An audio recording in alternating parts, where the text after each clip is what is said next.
What's going on, beautiful people? I recently bought an absolutely gorgeous Betta and I want to make a really nice planted tank for him. And this is my Betta here. I've just fed him. It's got some bloodworms, some mysis, shrimp and stuff like that. It's all sort of floating in the water. In fact, he's gobbled up most of the bloodworms. There's still a couple left. He'll come and find them. Come to the front. Everyone wants to see how gorgeous you are. Here he comes. He was just arguing with the pleco in there with him, the bristlenose, over a couple of bloodworms. There's plenty to choose from. There we go, look at his short fins. I love short fin Bettas. And I was particularly drawn to this one just because the coloration is so cool. I've currently got two Bettas. I've got this one and my really nice one. Oh, there he is. Really nice one in here. They're both red, but they just got like completely different patterns.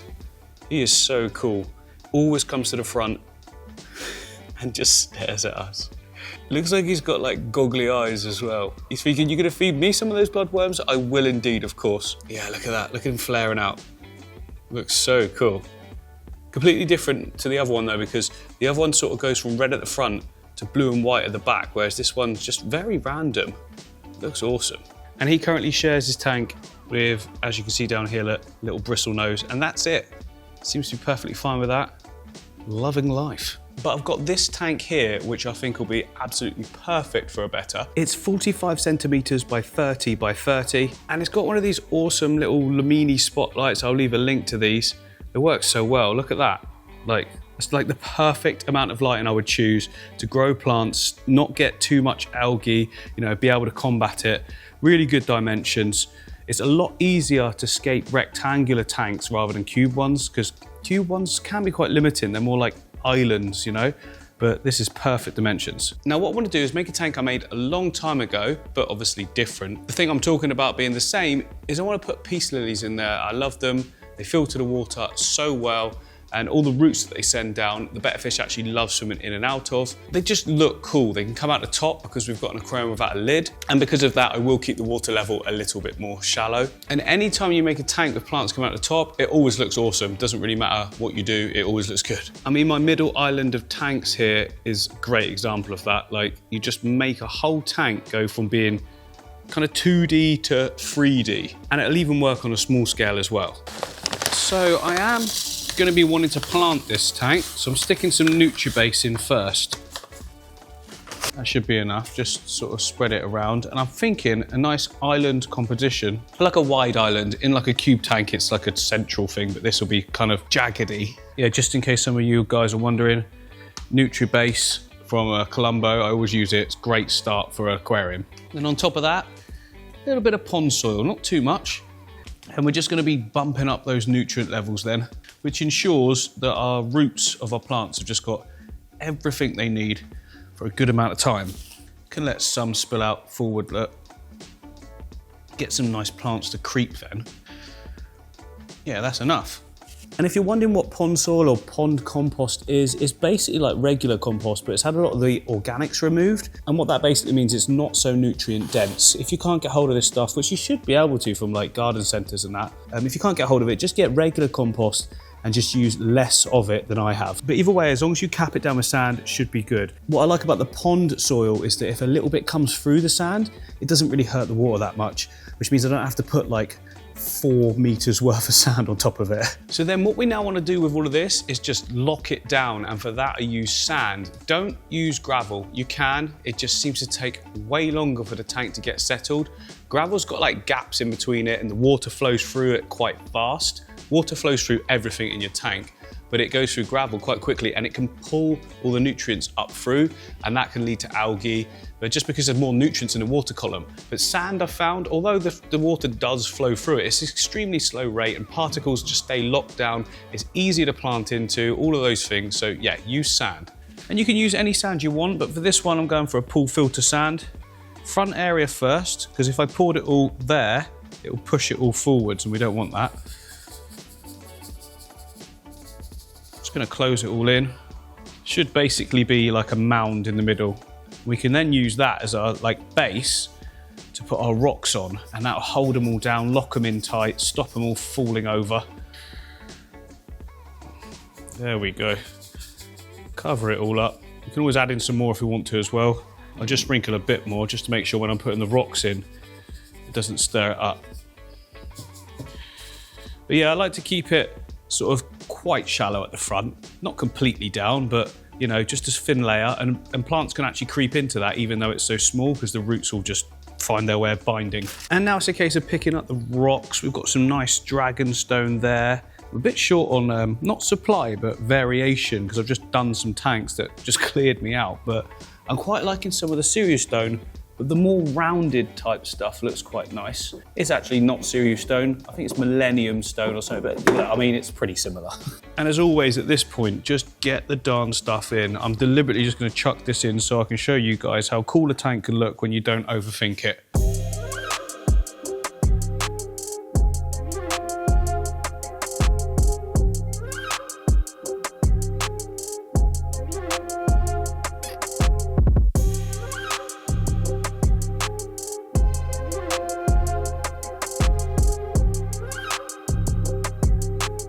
So yeah, literally not thought about that at all, just plonked it where there's gaps. I mean, maybe my eye is doing stuff without me realizing, but I just saw a big gap, put a big rock. Saw a smaller gap, or a smaller rock, maybe some taller ones without thinking in the foreground. But you've always got some sort of composition there, and it's a great base to be able to place our wood on top, because I need wood coming up high so that the peace lily can stick in between it and lock it in place. And yeah, for wood, I'm gonna go for chunky to start with. Not that big, that's massive. But something like this, a piece like this, a couple of pieces of these, and then you can use the thinner stuff afterwards just to give it a little bit more detail and creep if you want to. You don't have to though, but I definitely want that. Come here. So to start making a composition, I'm just gonna go for angles. Like, it just looks cool. It fits in that gap. Looks like it sort of belongs there. These horrible bits here, we can use epiphytes to cover straight lines. So you don't have to worry about all that too much now. Just get your shapes going. Because there's some going that way, I want some coming this way probably. That'll look cool. And then one that way as well. Now this piece might not work, but I can give it a try. Oh, actually. Hang on a minute. I can get it to stay in that place by hooking it. It does kind of work. It's dramatic, we've got some darker areas over here. And the good thing about this light is if I want to, I can sort of bring it forwards and back on itself. Yeah, that works. Why not go with it? Maybe one more small piece coming out forward here. That should finish the job. Got this one piece, it might work. It does work. Look at that, so much character. There's about 15 dead spiders in it, but loads of little holes, little places for the Betta to go, shade from the light. Yeah, loving that. So one of the main reasons I'm just like chucking this in and not thinking about it too much is I'm trying to inspire people to have a go. And if I start talking about some complex rule of thirds design element, like 99% of you, I would say, because even for me, are gonna switch off and just be like, it just sounds too much like, but what I'm trying to say is get big pieces of hardscape, stick them in, and if you're making planted tanks, this stage, from a hobbyist sort of point of view, is kind of like, I mean, as long as it looks big and cool, which I think it looks pretty cool, the plants are what's gonna make it look amazing. Obviously, this is completely different in contest scapes and like vanishing points and all these like things that they do. It's not something I'm interested in at all. A lot of people always ask why I don't do competition scapes. First of all, I don't think I've got that skill or knowledge level. And second of all, I've just got no interest in it. I like chucking stuff in and getting the plants going crazy and seeing the fish enjoy it. And that's what I'm trying to get for you guys, or show you guys here so you can have a go. So I'm pretty sure we've locked this in quite well. That's not sort of, it might float up. It's probably gonna float up. That will definitely float up. So what I need to do is just glue some little points, you know, like right in that section there. Get some glue in there, let it harden, and then the rocks will keep everything locked down, because the last thing we want is all of that floating up. This is probably the most tedious part of the whole build, but necessary.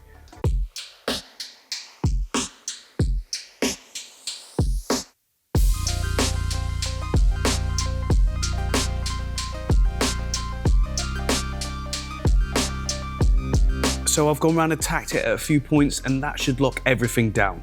But we can now use small sticks to add more detail to the whole scape. Placing small pieces like this can really help bring the whole thing to life. And it can really help give the whole thing a natural, rooty vibe. Plus the added detail just looks awesome. Now obviously those extra sticks will float up, so they need gluing down as well.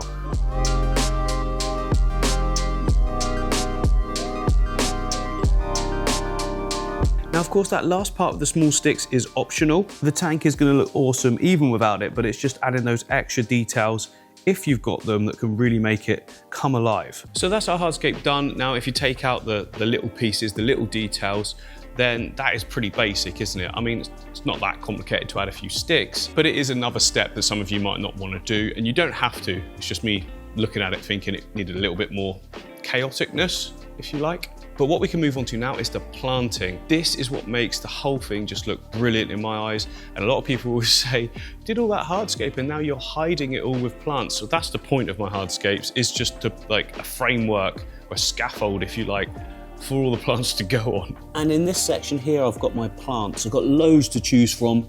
Loads of Anubias, we've got some Bulbitis. This one's got loads of Crypts and Echinodorus as well, and more Bulbitis. This one's got lots of stems, and this one's got loads of Java ferns. So basically, I keep all of my plants I order in just a little bit of water in the bottom, look, and then there's a lid on the top, and you've basically got a greenhouse under the lights that it just keeps on growing. Now you might not have this many available to you because the shop doesn't have this many, or you want to keep costs low, and you can just pick like 5 or 6 pots, let them all grow out and just leave it, but I'm gonna go for like a lot more to start with to give that finished look. So the first plants I want to start with is a couple of Java ferns. So this one is Trident and it's a lot more sort of thin. Then this one's whole, if you like. So I get all my plants from Aquafleur, as many of you know. I mean, look at how good that is. I've had that for weeks and weeks now. It's just been growing away inside those greenhouses. So yeah, I'm gonna keep them whole, I think. I'd keep this one whole because it's too beautiful to break up. I might just sprig this about in other areas. And it's so easy to prep. You just pull it out the basket, pull off the rock wool. Get off as much as you can. Oh, that one that's broken there, still got the rhizome intact, so we can still use that. And this area over here is quite shaded, but if we put something like, you know, a Java fern, something big and bushy in here, it'll lighten it up a touch. Plus it's the biggest open space, and I think it's the best spot for this Java fern. If I push it that way, to the back, and it locks in, yeah, looks great. And then I always think it's quite nice to complement the other side as well. So we'll put some of the Java fern in there. And then I'm thinking a little bit just down in this area as well. If I push it right in, those long bits would just creep out.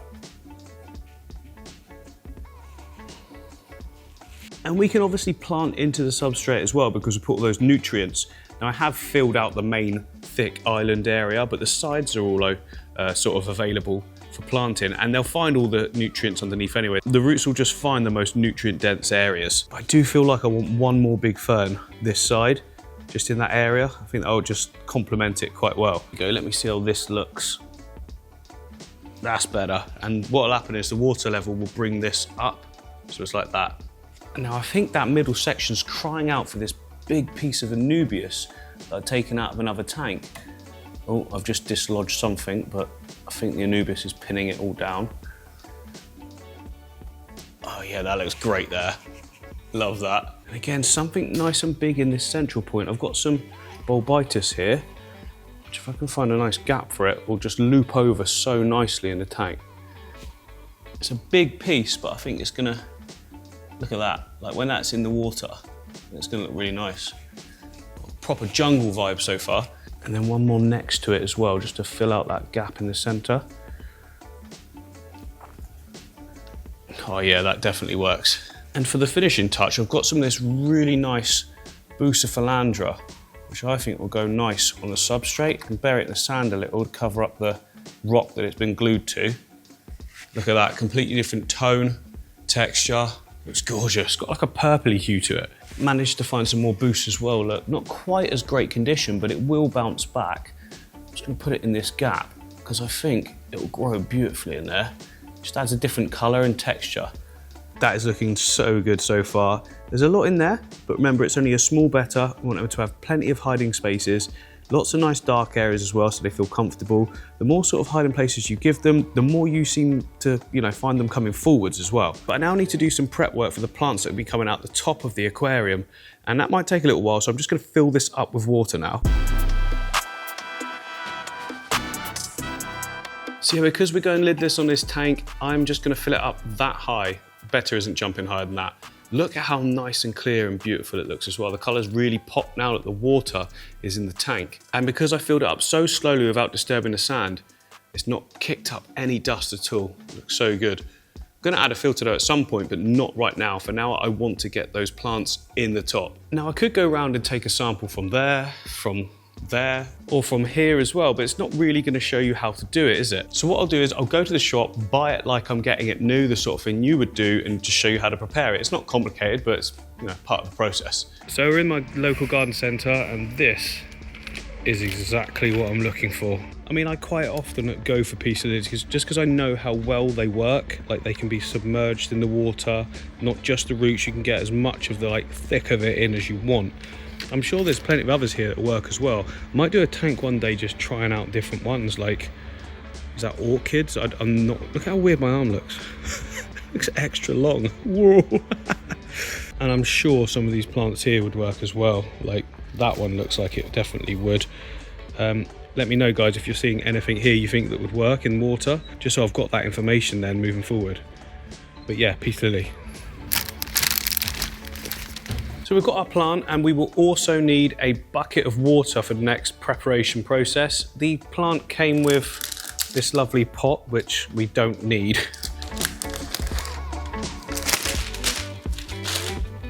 Okay, so the process is quite simple. First of all, you want to take the plant out of its pot. I don't know what all this fiber's for. Yeah, you can see there we've got a whole nice root system. We want the roots, we don't want the soil. This will pollute the water and just cause algae. So just get it in there, get it all wet, start breaking it off. So when you look at this whole plant, it looks like one big plant, but as we start removing soil, it's just like a ball of roots. And there's probably like 4 or 5 plants in there all together, but once the soil's off, you'll be able to see. Right, it's a beautiful day outside, but now that the main clumps of soil have been removed, we can lay these pieces down and just spray them off. We want to get off as much as we can because this soil is not good in the tank. Just take your time with it. And look, there we go, look. Loads and loads of plants all together. So there's all our plants, and as you can see, there's a massive amount there from just that one plant. It's loads of plants. But I like to keep the roots on as long as possible. I don't trim them. I find if you trim them, the whole plant wilts and takes longer to come back. Whereas if I plant these now, I find separating them and then clumping them back together easier than washing out a big bulb. But if I plant these now, by the morning they'll still be looking really good. And to plant them, all we've got to do now is slide them down the back area, look, of where we've put our wood, and they can just sit in there. They're a little bit heavy because they've got a load of water sprayed all over them. But if we do this and then start building up the different sections with more and more plants, they'll start sitting a bit more upright and better. And then some more in this side as well. Again, that's going to help keep everything a bit more upright.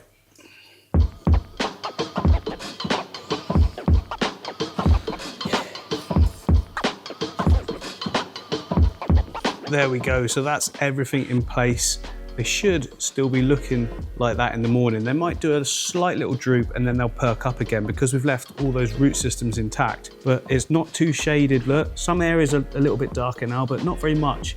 Still looks fantastic, a great place for the betta fish to go. And I found another really nice bit of boost that I just wanted to add down there, just to complement the other side. Yeah, look at that. And I've got one more plant that I want to add as well, which is this crypt flamingo you can see here. It won't get proper bright pink like it does in highlighting, but it does add a different sort of colour tone and texture. I'm going to put it to the sides. It's a big clump there, so I can break that up into about 3 sections and then just plant it in substrate.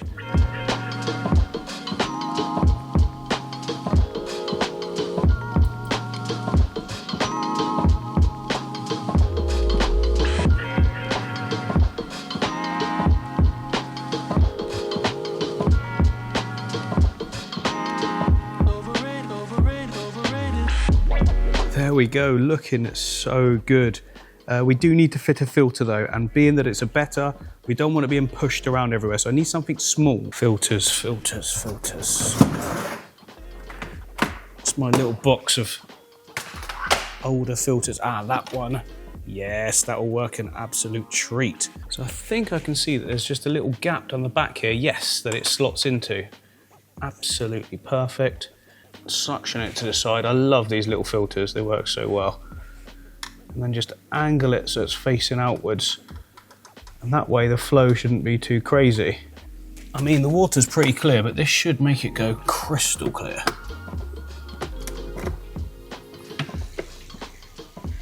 Yes, perfect. There we go, look. Just a little tiny one. It's mainly for water movement than anything. And then we've got the, what's it called, a spray bar shooting off horizontally.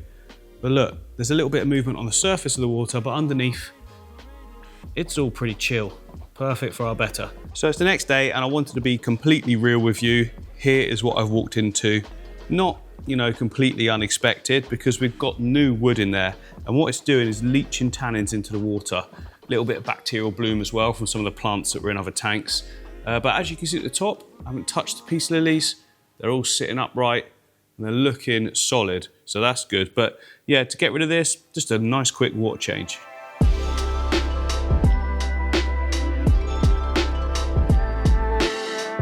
And there we go, looking fantastic again. And now we're ready to put our Betta fish in. And there you are. You ready for your new home? I mean, this hasn't been a bad home. It's not very interesting, is it? The colours on him is going to look so good in that other aquarium. Here we go then. The temperatures all match and the water is all treated as well.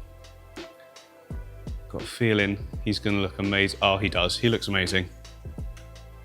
I knew the colour choice was perfect. That's what the reason I haven't put any red plants in as well, because I wanted him to stand out so amazingly well. So there isn't a huge amount of flow, look, and he's all good. You can see there, I mean, the plants are barely moving, so that's just about the right amount, I'd say. And a lot of you are noticing probably that there's no heater in this tank. Well, I heat the whole room. It's like a tropical paradise in here. That's way cheaper than individually heating tanks. And all my water is stored in this water butt, which is treated from the tap. So it means it's already room temperature, which is the right temperature. But see what I mean? It's like he's half red and then he's got this, it's like a different fish on the back half of him. That's why I picked him, which is complete contrast to this guy who's completely red. This guy's a bit bigger as well, probably a little bit older. But yeah, now I've got two awesome Bettas. Now, one thing that Betta fish do like is botanicals. So I think I'm gonna add in a couple of catappa leaves as well. They will probably stain the water, but after a few water changes, that'll be gone because it's not a huge amount I'm putting in. Yeah, so I've got these catappa leaves, nano ones from Colombo, but if I put them on the top at the moment, they just float on the surface. So boil some water, stick them in that, then they'll just like sink to the bottom. Right, we're boiled. Oh, I mean, they say mini. They look quite big to me. I think I'll only want one. I think there's some others, Mark, in the drawer. Yeah, the other ones in the drawer are huge, babes. I think what I'll do is I'll break them up. And we've got small bits of like leaf litter. And I'm only gonna want one. Oh yeah, all the way up there. No, those are alder cones and catappa bark, which is quite nice as well, actually. Second shelf down? Second shelf down. Backlet? No. They're not leaves? No. Oh. That stuff is so high, like, I don't even remember it's up there. They need Look at how out. high it is. Oh, you'll be pleased to know Kate has got me a new ladder, haven't you? Yes. It's there. Needs putting together. We're going to put it together. New ladder, old ladder. Anyway, yeah, not now. So yeah, just pour the boiling water in to cover up the top of the leaves. Leave them for a bit, and then we should be good. Oh, he's absolutely loving his tanklet. Not shy in the slightest. Constantly out in the front. It's been like 10 minutes now, and yeah, I've not seen him hide once. Loving it, aren't you? I think some floating plants might be nice as well, actually. Just a couple of little bits of mini water lettuce. Yeah, I'll do that. It's quite bright. I mean, it's not as bright as it appears on camera because the camera tries to compensate for sort of darkness to become lighter. But yeah, a few floating plants, good for water quality, natural sort of feel as well. Here we go, look. A couple of pieces. I've checked them for duckweed as well because I do not want to get duckweed in the tank. Not only do they look good from the top, they look really nice underwater as well. Just get that like sort of little bit of detail coming from the top. make the Betta feel a lot more comfortable too. Loving it. Right, there we go. All bored. Just put a little net on it just to hold it down. I seem to find it soaks in better when you hold it right under the water rather than it floating on the surface. Already got tannins coming out, but then we can just place these pieces in wherever we want them. Didn't want to go overboard, it's just for a little bit of extra colour, and it all adds goodness to the tank, you see. Big one there, stick that around the back a bit more, I think. Perfect. Might not make the water go brown. Yeah, it will, but only slightly. And like a little water change will change it, like make it better again. If I was putting in like 5 or 6 of these, it would go like very brown, but... Is that just one leaf that you've just broken up? Yeah, just a little bit of extra detail. I mean, in the wild, this whole bottom here, the sand would be just covered in tiny bits, big bits, like new leaves come down, old leaves would be degrading. So it's like a cycle of degrading goodness, which just adds tons of like microfauna to the rivers and things. What, and they like that? Oh yeah, it's a constant food source. It's like a food web in the they eat that? nature. Not that, they eat what's eating that. Oh, okay. Yeah. That piece of leaf's gone massive. It's gone tall. Yeah, it stood right up. Because I leave all the roots on and don't trim them. So if you can do that, there's so much water uptake that it almost like turbos it. Kate told me to pull down these buckets because they were right up there. And I pulled it down, I was like, oh, yes! Look at all those botanicals. We've got lots in here, and I've got proper mini catappa leaves. There's like these weird things and like seed pods and stuff like that. I'm gonna use a few more of them actually. I like these little mini leaves. Look at that.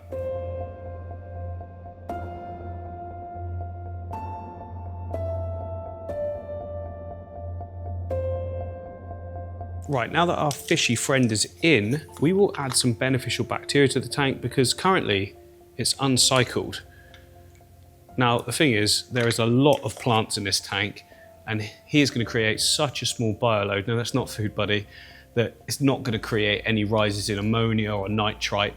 But just to be sure, I'll do a test in the morning of the water, and if I see any spikes, I'll just do a nice big water change, and I'll keep doing that until I don't see any. But with this amount of plants, like remember the plants use ammonia as food, like to grow. And with this amount and with him, it's not really going to do anything, but you should be aware that it can happen and have a test kit ready. So this is what's known as fish in cycling. I've done it hundreds and hundreds of times, and it always goes very well for me, but you have to remain vigilant and look out for any signs. Like I say, with just one tiny fish, it's actually the best way to start a tank using a fish in cycle. So even if I was going to have a school of fish, I'd just pick a couple and put them in to start with and then increase as I go. So there we have it, a nice beautiful tank that's easy to maintain for our Betta fish. And when you break it down, very, very simple to make as well and cost effective. All the equipment is like low budget, but works really well. And hopefully this has inspired you guys to give something like this a try yourselves.